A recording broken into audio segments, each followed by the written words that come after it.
સુરતના ગૃહ રાજ્યમંત્રી હર્ષ સંઘવીએ સેલ્ફ બેલેન્સિંગ ઈ બાઇકનું લોકાર્પણ કર્યું હતું, જે સુરત પોલીસની પેટ્રોલિંગમાં મદદ કરશે. સુરતમાં રાજ્ય ગૃહમંત્રી હર્ષ સંઘવીના હસ્તે સેલ્ફ બેલેન્સિંગ ઈ બાઇકનું લોકાર્પણ કરાયું હતું. શહેર પોલીસ નવી સેલ્ફ બેલેન્સિંગ ઈ બાઇક પેટ્રોલિંગ કરશે, તો AMNS ઇન્ડિયાની CSR પહેલ પ્રોજેક્ટની અંતર્ગત આવી સેલ્ફ બેલેન્સિંગ ઈ બાઇક અપાઈ છે. રાજ્ય ગૃહ હર્ષ સંઘવીએ સેલ્ફ બેલેન્સિંગ ઈ બાઇક ચલાવી હતી. સાથે રાજ્યમંત્રી મુકેશ પટેલે પણ સેલ્ફ બેલેન્સિંગ ઈ બાઇક ચલાવી હતી. આ બાઇક શહેરના ગીચ વિસ્તારોમાં પોલીસને મદદરૂપ થશે. ગીચ વિસ્તારોમાં પોલીસ વાહનોને ઝડપી પહોંચવામાં મુશ્કેલીઓ થતી હોય છે, જેથી હવે આ સેલ્ફ બેલેન્સિંગ ઈ બાઇકની મદદથી સરળતાથી પહોંચી કામગીરી કરશે.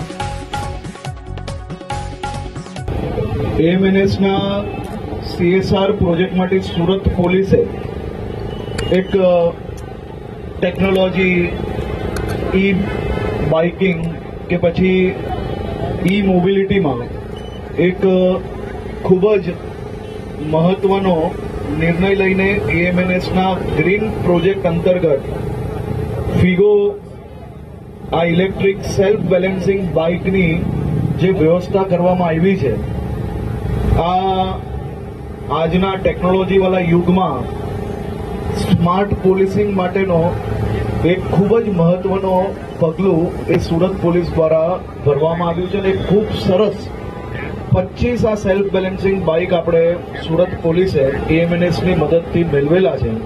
આપ જોઈ શકો છો કે જે વિસ્તારની અંદર ખાસ કરીને જે શોપિંગ એરિયા હોય, જ્યાં ટ્રાફિક હોય, જે માર્કેટ એરિયા હોય, જે રેગ્યુલર જ્યાં કાર્યક્રમો થતા હોય, એવા એરિયામાં પોલીસે ગાડીમાં પહોંચવું એ ખૂબ સમય લાગતો હોય છે અને ટ્રાફિકમાં બી ક્યાંક ને ક્યાંક ગાડીઓ નીકાળવાની ખૂબ તકલીફ પડતી હોય છે.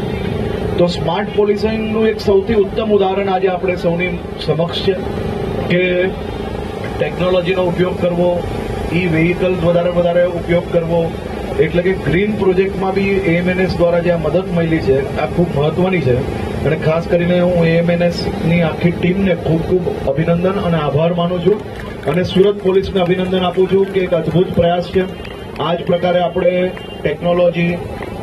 ટેકનોલોજીમાં, મોબિલિટીમાં બધી જ વસ્તુઓની અંદર નવા પ્રયોગો કરીને લોકોને સાથે રાખીને એક પછી એક મહત્વના આયામો આપણે શેર કરવાના. ત્યારે શહેરીજનોને ખૂબ અભિનંદન.